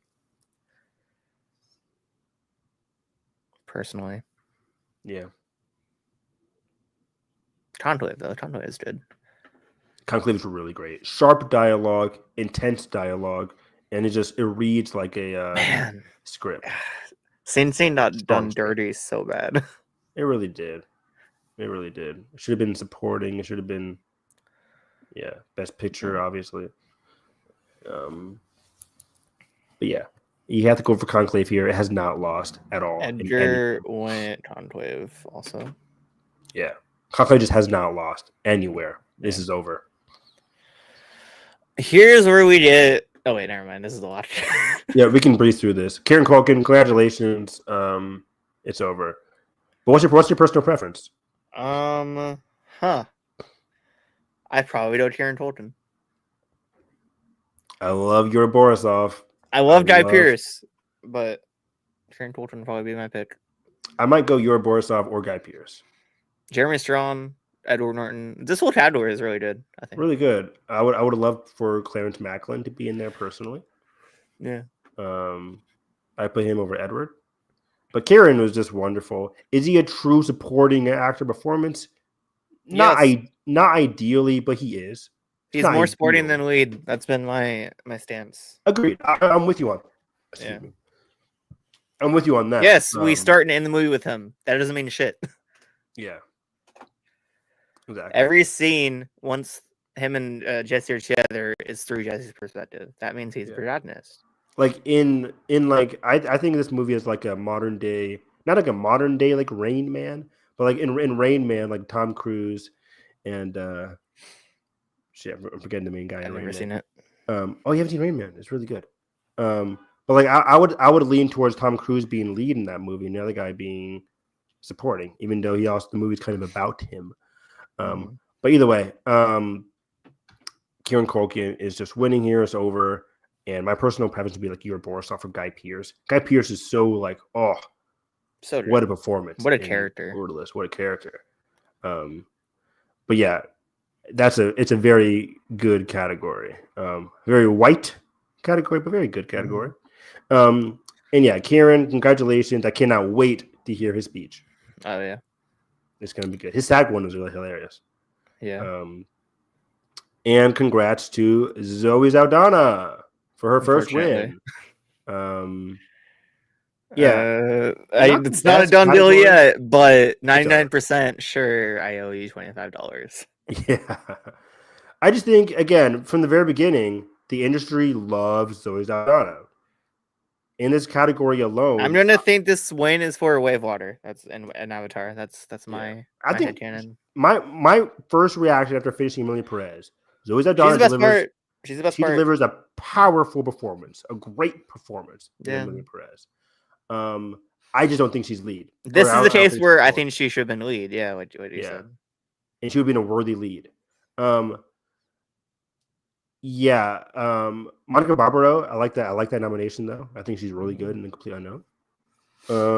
My personal here is Felicity Jones. I think she's a fucking powerhouse in Brutalist. I agree. If people actually make it to the second half of Brutalist, I would go with Felicity Jones as well. But the industry loves Zoe. I love Zoe.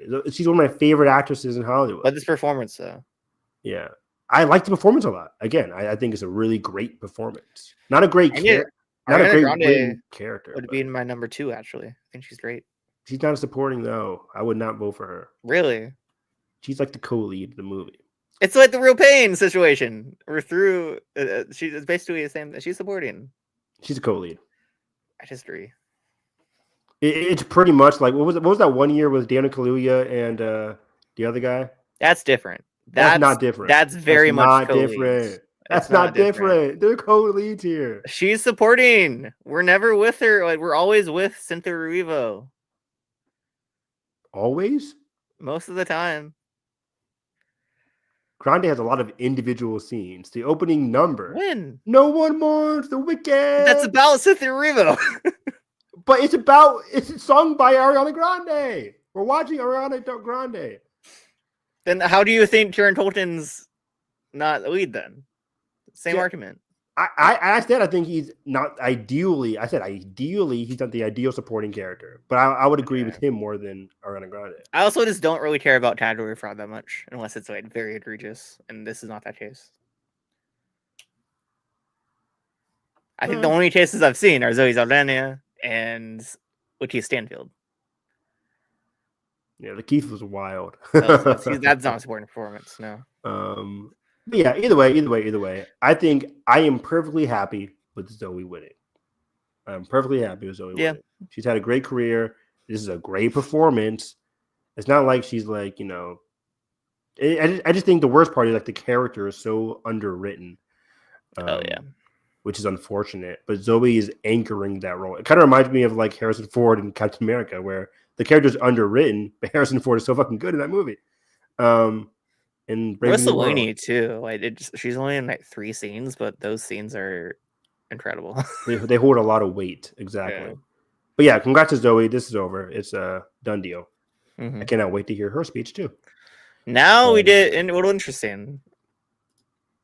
I think it's kind of a done deal, but it could go one way. But no actor has ever just won SAG and gone on to win the Oscar.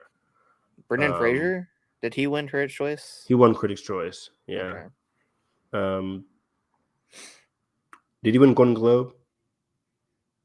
I don't remember. And I remember Austin Butler won Golden Globe. I don't know if they were in the same category. No, I think Elvis was drama.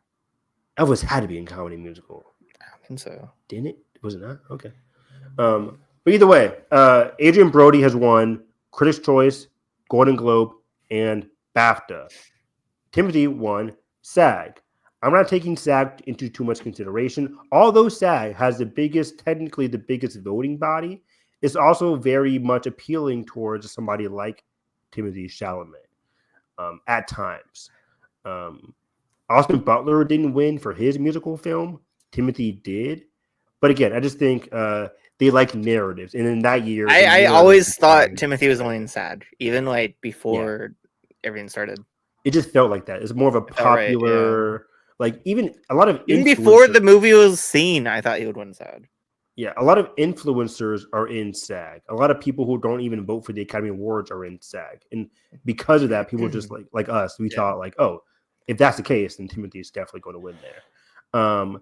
But the overall Academy is going to support Adrian Brody's gut-wrenching, phenomenal performance, and it'll be finally another great. Not finally, we just had last year, but like 2 in a row of great best actor Deserving performances, and you wins. can't say that for a lot of best actors throughout the decades. It's crazy because like I think Killian was deserving, but I would have personally voted for Giamatti last year. No way. Yeah. People, I love Giamatti, but like I think Killian that's a was on character. another level. That's a fucking character right there, and he plays it. Like, he plays perfectly. it so well. But Killian, for me, from start to finish of that movie, like he's the reason I love Oppenheimer. That last shot, the look on his face alone. Mm-hmm. But yeah, Adrian Brody. There's no big like narrative, contrary to like the next category we'll get into. Like Adrian Brody just has an eclectic body of work. The Brutalist is like one of his best performances, if not just his best. It's one of the best performances I've seen ever. Agreed. Yeah. So Adrian Brody. It's getting dark in here. Adrian Brody, also my personal pick, obviously. Oh, Coleman Domingo, man.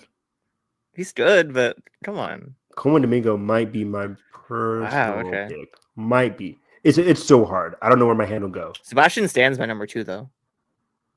It's between Coleman and Adrian. He completely embodies Trump perfectly. So Ray Fiennes also great. Timothy's number 5 for me. I agree. Yeah. Remember, like we said with our review, I think he's better than Wonka. Oh yeah, easily. Go watch Wonka, guys. It's really good. Yes. What does Edgar think? Probably the same. So yeah, this one isn't as much of a lock as supporting performances, but yeah, this is Adrian. Timothy, to have this many great roles and nominations at this before even turning 30. It's impressive, yeah. Super impressive. I cannot wait to watch. I love his campaign this year. I love his speech at SAD. It was really fresh to see someone actually like. That was a great speech. Want to care about, like, treats it as a sport kind of, which is like there's pros and cons to that, but I think it's really endearing. Yeah, it's super endearing and relatable. Like, how many people don't want to be the greatest in a thing they love? Yeah, like right. It just shows your passion and your drive. Exactly. So, I cannot wait to watch his career with best interest or with interest. Do you think he gets nominated for Messiah? Yes. I hope so. That's a great question, but I think yes. I think yes. If anybody's getting nominated from that movie, him, Anya Taylor-Joy, Anya. Ooh, you stole the words right out of my mouth. Yeah, I think Anya. Florence is a bigger player in Messiah, so Florence would be in there. Is Zendaya also huge? That's the Edgar question. She's in the movie, but I don't know if she's bigger than. I don't know if she's bigger than Dune Part 2. Okay. I think she might be in Messiah less than Dune Part 2. Same thing for Rebecca. I think she'll. Isn't it crazy how like Zendaya had 2 incredible performances and didn't get any awards consideration anywhere? Great year. Same thing with the what's the guy from Hitman? What's his name? Glenn Powell. I mean, that's different. Yeah, it's different, but yeah. Anyways, Adrian Brody, congrats. Very, very, very, very, very well deserved. Actress. This is like one of the big topics of the night. Boom. Let's go. I have Mikey Madison. Wow. What? Yeah. I didn't expect you to go Mikey. I thought I was on the loan here. No. Look at those odds. That BAFTA stat. I think BAFTA correlates more with SAD than SAD. Yeah. Okay. But it's also different because I don't know. It's hard. Let's break down this category. Let's break down this category. So we have Demi Moore, Mikey Madison, Fernando Torres, Cynthia Erivo, Carla. She's not winning. Let's see here. It's a 3-horse race. Mostly 2, could be 3. We'll see. The case for Demi Moore. The narrative is ridiculously strong. Like You see her name, it just screams narrative.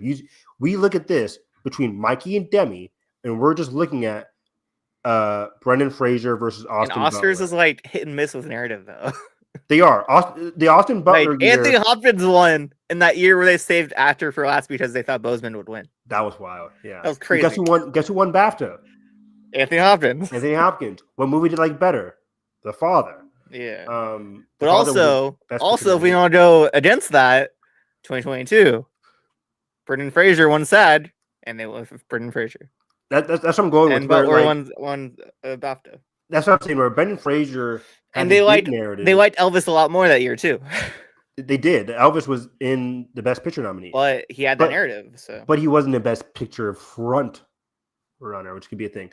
Yeah. But also, speaking of supporting Demi Moore's case, Brendan went on to win makeup and actor. Demi can go on to win makeup. That's a strong and actress. package. Yeah. And she has CCA, Golden Globe, SAG, delivering great speeches. SAG doesn't count because that was after the voting, but either way, she delivered another phenomenal Golden speech. Globe. I think that was the one that did it for the her. Globe was the big one. So do you take CCA, Golden Globe, SAG, narrative, all supporting Demi, or the Best Picture frontrunner? We have Honora winning picture, director, screenplay, and I think in the case of a Best Picture frontrunner, the main lead actress, the one who defines the role, she is Honora, usually goes on to win. I don't know about that because Elvis was like top 5. Speaking of specifically Top 3, Best maybe. Actress, specifically Best Actress, and specifically films that won Best Picture. You go to Nomadland in particular, where people were going for Viola Carey Davis, Mulligan. for Ma Rainey, whatever. Nomadland, Frances McDormand won the BAFTA, and even then, people were still predicting Viola Davis, who won SAG, who won Golden Globe. They were like, "This is Viola Davis's time," but they went with the picture that won, or the actress that was in the Best Picture winner. Honora's winning Best Picture, no ifs, ands, or buts. Honora, if it wins Best Picture, the people who are voting for it in Best Picture, and I've seen it throughout like a couple of the anonymous ballots, if you're voting for Honora Best Picture, you're most likely going to vote for Mikey in Best Actress. She is Also, Honora. She is the I reason don't you know love the movie. if this is like the case anymore, but the years BAFTA didn't correlate, wasn't that the big jury years? Yeah. So BAFTA has changed as well. And they don't do the jury anymore. It's very traditional again. So yeah, who which supports Honora's case, in my opinion. knows? But usually, only BAFTA is risky. But that is definitely the precursor that you want. I'm looking at some stats here. 2017, Best Actor, Denzel Washington won SAG. BAFTA goes Casey Affleck. Oscar goes to Casey Affleck. 2019, Best Actress, Glenn Close for The Wife won SAG. That was the whole Glenn Close finally can get an Oscar, right? But Olivia Colman won BAFTA for The Favorite, a movie they liked more than The Wife. And Olivia Colman wins Oscar. Chadwick Boseman, Anthony Hopkins, we just talked about that. Viola Davis, Frances McDormand, we just talked about that. Even, let's see here. The ones that go against that, you get your Austin Butler, which won BAFTA, didn't end up winning. Cate Blanchett, Tar, didn't end up winning. But Michelle Yeoh was in Everything Everywhere All at Once. She was in the Best Picture frontrunner. She is the lead of Everything Everywhere. Mikey, even though she didn't win SAG, is the lead of Honora. Last year, Lily Gladstone won SAG. BAFTA, Emma Stone. Which movie did they like more? Poor Things, which goes to Emma Stone. She won that BAFTA. Granted, Emma Stone also won Critics' Choice. She also won Golden Globe. So, and she's also Emma Stone. and she's also Emma Stone, one of the biggest names, producers now in Hollywood. Yeah. Which bodes well for my prediction for what wins next year. Because she has Begonia this year, Emma Stone. Mm-hmm. So yeah, I'm just going with Mikey, where I think the tides are changing back towards Mikey. But there's also just to counter that, it's so hard. they don't do the young actresses as much anymore. That was the 2010s thing. Maybe we haven't had like, a lot of up and comers. But Like we that haven't was had big a lot of with Emma Stone, with Brie Larson, with Jennifer Lawrence. Yeah, But we haven't had a lot of young actresses in this category for a minute. I don't think. Either. yeah, that's true. But that's also could like goes to show that they've strayed away from that. Fair enough. They easily could have done Alana Haim a couple years ago, but they didn't. Compared to Best Actor, for some reason, Oscar voters are more likely to award a younger actress than a younger actor. Yeah, I agree with that. Which could support like why Austin Butler didn't win, even though he won BAFTA. And again, like Elvis and The Whale, neither of them are Best Picture front runners. So Nora is the front runner. The BAFTA correlation being stronger is just with actress, right? Yes, or mostly actress. Again, in terms of because the Brendan Fraser thing, that's actor. The Anthony Hopkins, that's BAFTA. That was Anthony Hopkins year, the Casey Affleck year in 2017. Those are both cases of BAFTA. Did Affleck win BAFTA and SAG or just Affleck won BAFTA, Denzel won SAG, but Affleck. But that was for a nothing movie though. No, Manchester by the Sea and Fences. Those are two big Fences. movies. Okay, I thought that was Roman J. Oh no, that was 18, 19, something like that. Oh boy, that was weird how we got nominated there. Yeah. So yeah, in the last 10 years, there have been 7 times where the BAFTA nominee goes on to win. 7 out of 10. What about SAG? Sorry. 5 out of the 7 went to BAFTA. 2 went to SAG. Let me see. 1 was out of nowhere. Yeah. 1 was Olivia Colman, right? Yeah. And she didn't win anything. Except a tie at something that's sad, maybe, right? Yeah, and then she won, but Olivia Colman won BAFTA. Olivia Colman. Oh, she did win BAFTA. Okay. She did win the BAFTA. She did win BAFTA. And she tied with Dodger at SAG, right? Am I remembering correctly? I don't remember. Was that the case? They tied? SAG does tie? Or was that... Or was that Critics' Choice? Critics' Choice does tie. Critics' Choice, yeah, okay. Critics' Choice does ties. But yeah, also Honora did lose ensemble at SAG. That could maybe showcase. I think everything we said that goes to Mikey. Yeah, but what I'm saying is like Honora lost SAG, so that could support a more win. Where I don't know. I'm just throwing some cases out there. But Substance wasn't even nominated. Yeah. But Substance is highly regarded. Yeah. Not as much as Honora, but Coralie's in there, Demi's in there, it's in makeup. Am I missing anything? What else is Substance? That's it. But yeah, but like and screenplay. But Honora, of course, has editing, screenplay, actress, picture, director. So Honora got everything in What do you feel about Torres? Do you think there's a chance? Not a chance, but the nomination was the big win. She's definitely third. I just don't see like you would have to argue that Mikey and Demi are splitting. If Honora, if Torres wins, Honora's donezo for picture. Maybe not. Again, Best Picture went to Honora for Critics' Choice, where it won nothing at all. Which was crazy. That could be a case. That's true. It could just be director, picture, screenplay. Like director, picture, screenplay has happened a lot. So again, I'm not saying Mikey is for sure winning. If Mikey loses to Demi, that doesn't affect Honora losing Best Picture at all. Because it could just win screenplay, director, picture, and win. And be donezo. But Mikey would just be the fourth win. That'd be like, oh, that's big. It's just, again, BAFTA is the most important thing to get here over SAG. Because look at BAFTA, guys. Did Nora win Best Film there? No. Did it win Best Screenplay? No. But for some reason, BAFTA, which has Academy overlap, they went out of their way. And you would think Substance would be bigger at BAFTA. Right? But they went out of their way to give the only award for Honora, or not the only one. Honora also won Best Cast. That's a newer category. But like, Honora won Best Cast, and then Mikey Madison. It didn't even win any of the other nominations. It went to Mikey Madison. That's weird. That just goes to support how much the voters at BAFTA, which do overlap with the Academy, they support Mikey. But I say all that to say it's still like 55-45 because Demi's narrative is gigantic. Yeah. Her performance, while weird and in a horror film, it's still like so It's not enticing. weird though. I wouldn't say it's a weird performance. Well, not weird, but just like it's a weird movie. Yeah. It's a weird horror movie for sure. It's a unique movie for sure. And she has that one scene. She has that that one you scene think which is of. really good. But even, I've seen other podcasts make this comparison also, or this point. It's just that when I saw Substance, I didn't think it was a winner. I liked it a lot. I didn't think it was a winner. It wasn't until Yeah, Golden Demi is my Globe. number 3 in this category personally. I'd go Torres then Mikey. Yeah, I haven't seen Torres. She'll be my number 2. I'll go Mikey from the ones I've seen. Mikey, Demi, Cynthia, and then Carla, obviously.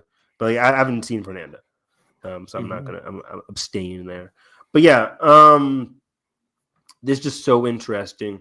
Again, Demi had months to do her speech to really hook in the emotional pool for voters. But does that work? Sometimes it does. Exactly. So we just don't know. And to support Substance is like it is beloved, not as much as Honora, but it is beloved by the Academy. Again, that Best Director nomination alone. Whereas The Whale was kind of disliked by the Academy. It was kind of disliked. It wasn't even nominated for Best Picture, but Or still Screenplay. won because, it just won because people love Brendan Fraser. They love The Mummy. They love narrative. They love the narrative. Yeah. So this is hard. I'm not saying this is for sure. It's definitely the most difficult race of the night. I cannot wait to see who is announcing it. I'm going to be standing up. I'm going to be so hyped. But I'm going for Mikey. Would you be nervous for Honora if Demi Moore wins? Not at all. Again, not at all. I think, again, the package would just be like, okay, so it's going to win screenplay, director, and picture, and that will be nice. Well, if it doesn't win screenplay also, then I'll be nervous. Yeah. Like screenplay with that, like director picture, has that ever happened? Just director picture? Has it? I don't know. I have to look that up. Shape of Water? Shape of Water won. Not Tets, but some text, yeah. Above the Line? I think that was only in director picture. Maybe. I don't think it won screenplay. Me neither. What was that, 2017? Yeah, that was Get Out year, right? Yeah. That was the Get Out year. I just watched the Get Out speech again from Jordan Peele. I'm like, oh, great. So good. Man, take us back. But yeah, what's next? Does Edgar go Mikey? Ooh, interesting. He did. No Mikey. So we agree. And he went with Sean Baker for the next one. And I agree. I think Best Director, this is interesting. Nathan. I don't know yet. So let's break this down a little bit. Sean Baker won the DGA. DGA has been 9 out of 10 for the correlation between DGA winners and Best Director winners. Sean Baker has a bigger history in Hollywood. And again, the big DGA win seals the deal for me. Brady Corbet won Golden Globe, but he lost Critics' Choice, but he won BAFTA. BAFTA director doesn't usually correlate, though, to it's more Best DGA, Director right? at the Oscar. It's more so DGA. Yeah. I'm trying to remember the comparisons. My brain is melting right now. But going back to like the let's see here. The only time where DGA didn't correlate, I think, was 2019, where Bong Joon-ho won Best Director and Sam Mendes won the DGA, but still lost to the rising power of Parasite. Otherwise, it's usually the DGA winner. Even if it's just DGA. I'll change it to Sean Baker. Sean Baker's had just a bigger history in Hollywood. If you love Honora, you're going for Sean Baker. But I think Corbet deserves it more personally. But yeah, I would go Coralie, then Brady, then Sean. In my pick. But Sean Baker's directing, I think I appreciate Sean Baker's direction of Honora more so. It's good, but it doesn't come close to the achievement that The Brutalist is for me. Yeah, and usually The Brutalist is the kind of movie that wins, right, man? Like the director of the biggest feat in directing. Yep. Like Christopher Nolan. If they're nominated. If they're nominated. But again, the Parasite year, like you could argue the biggest feat was like the crazy directing of Sam Mendes for 1917. The idea of like the one shot film. While Parasite just is the more intimate thriller, entertaining and that's Nora, film, and that's Nora, where it's more entertaining and consistently worthwhile. And yeah, they probably just want to give Sean Baker the word too. Trying to think of other 2025. Trying to think of other examples. But I don't know. I think let's see. How ironic that for the past years I've been absent from the show and only show up for the final episode. This time around, I was in every episode except the last one. That's how life works, Edgar. That's all. Yeah, that's how did we get here? So yeah. But nice to see you, man. Nice to see you. But yeah, Sean Baker here won the DGA, and it's hard to go against that DGA win. But this could be the year where Brady Corbett could I think it's like 70-30, maybe 60-40. I would say 70-30, yeah. That there's a 30% chance that Brady could win. If Brady wins over Sean Baker, then I'll be worried. I'm like, what the heck is winning Best Picture then? And I would still say Nora. Yeah. So honestly, like crazy. I don't know. It's hard. Like the package, it wouldn't be the Brutalist. It would either be a Nora or Conclave. And Conclave honestly, if Brady wins director, I think Conclave is more likely to win picture. Or I don't know. But Conclave not being in Best Director just immediately takes me out. Yeah, but it won SAG, and that's fucking strong. That's strong. For me, the SAG win for Conclave just goes to show like they just love that cast. It has more of an older, well-established cast than the three main leads in the Nora, who are all new to the scene. Not new. Some of them, of course, are veteran actors, but just like to Hollywood. But yeah, Sean Baker specifically, Best Director. Usually this goes to the bigger feat. But in this case, the DGA went with Sean Baker. Critics' Choice didn't even go for Brady Corbett. They went for John Chu, sorry. Which is still fucking insane. Which is insane. How did that happen? Yeah. So yeah, Sean Baker, congratulations. You win. And I think it'd be a good win. God, Not my favorite win, but I'd be so happy if Brady wins, though. Me too. I think he's deserved. But again, he's a newer director who will have his time to shine later on. Hopefully. They don't have a lot of new directors in this category. Yeah. Okay. Then we have the biddy, the final one. Oddly, one that's not as hard as some of the other ones. I don't know, man. I'm still tough with it. I don't know. I mean, now it's come down to two options. The Brutalist is not winning. Anything under the Brutalist is not winning. It's either Anora or Conclave. Anora has won Critics' Choice Award. It won PGA. It won DGA. It won WGA. It never missed a nomination anywhere. Conclave won at BAFTA. It won Best Drama at the Golden Globe. It won SAG Ensemble.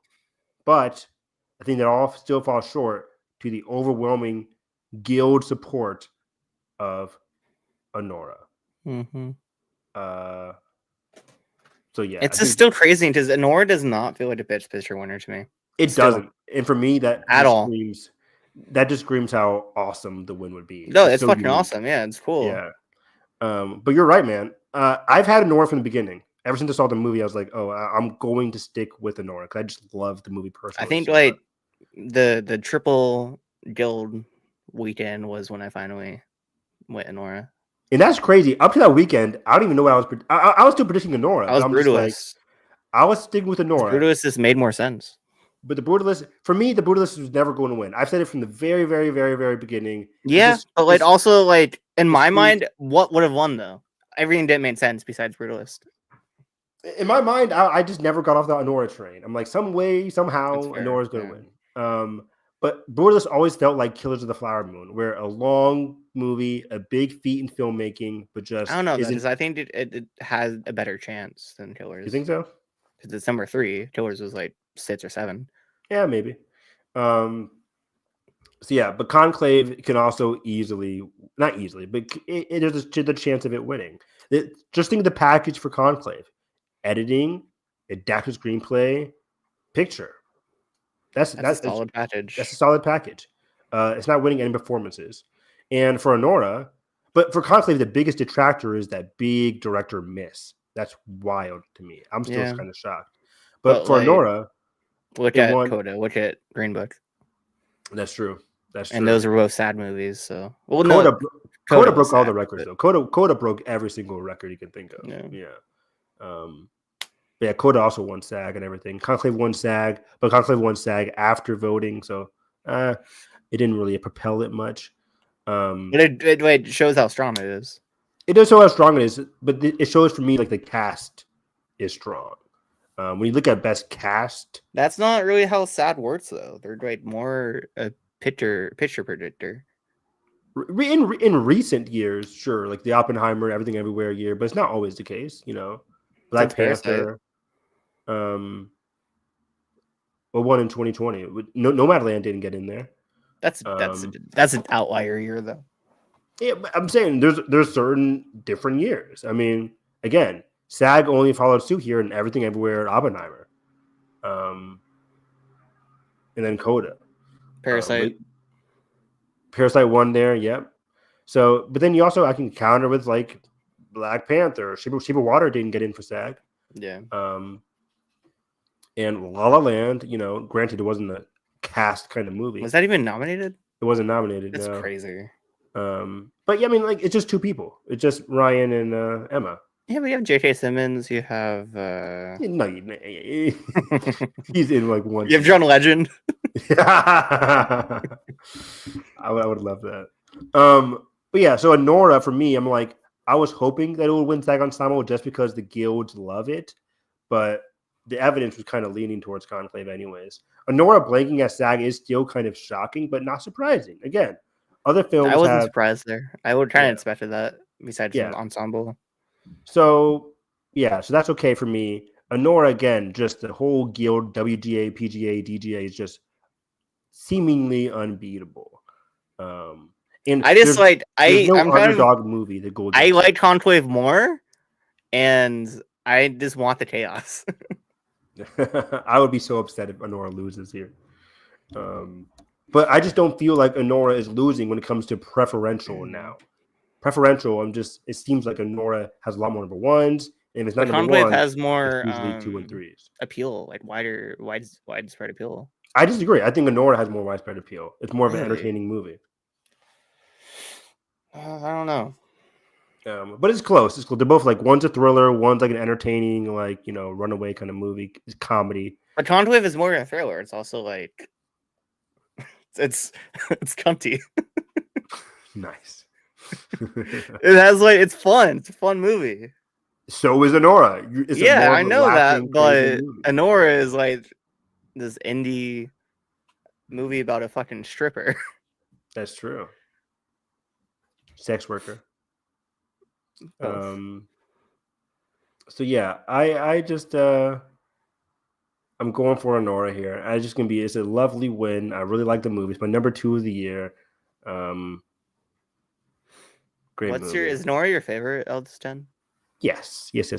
Actually, Emilia Perez is really good as well. Really hard. Dune over Dune? Oh no. Sorry. Yeah, Dune, then Anora, then Substance. Okay. I know Dune, Brutalist, then Conclave, honestly. Fair enough. This is a good category. Good nominations here. I don't love A Complete Unknown. I don't love Wicked. I don't love. I would take out Emilia Perez, Wicked, Complete Unknown. Yeah. Maybe Substance. I didn't love The Substance. It was fun. This is where we end the podcast. I mean, I put Nosferatu over it. I'll put Nosferatu over Wicked or Emilia Perez first. Keep the Substance in here. Challengers should be here, but Challengers, A Real Pain, Nosferatu. I agree. Sing Sing, man. But last year was a great year for movies. Last year's Best Picture lineup was fucking incredible. That was one of the best. Yeah, we got really lucky last year. So yeah, I think the safest choice to everybody is to go with Anora. The guild support is just overwhelming. Even though it lost at BAFTA, Conclave was already going to lose BAFTA. The BAFTA Best Film correlation is like non-existent. I just Sad. hope these aren't predictable. Like the ceremony isn't boring. I want some surprises. I want some chaos. Yeah. So before we end off here, I think the surprises could come from not this category, but like actress can be actress, director, screenplay for Right. original screenplay. Yeah. Editing could be very interesting. Animated. Sound maybe animated. International is going to be on like I'm going to tip my toes. Like, can I'm Still Here really triumphed over the 13 nominations from Leah Perez? Yeah. Like that's going to be fun. So there's like 6 or 7.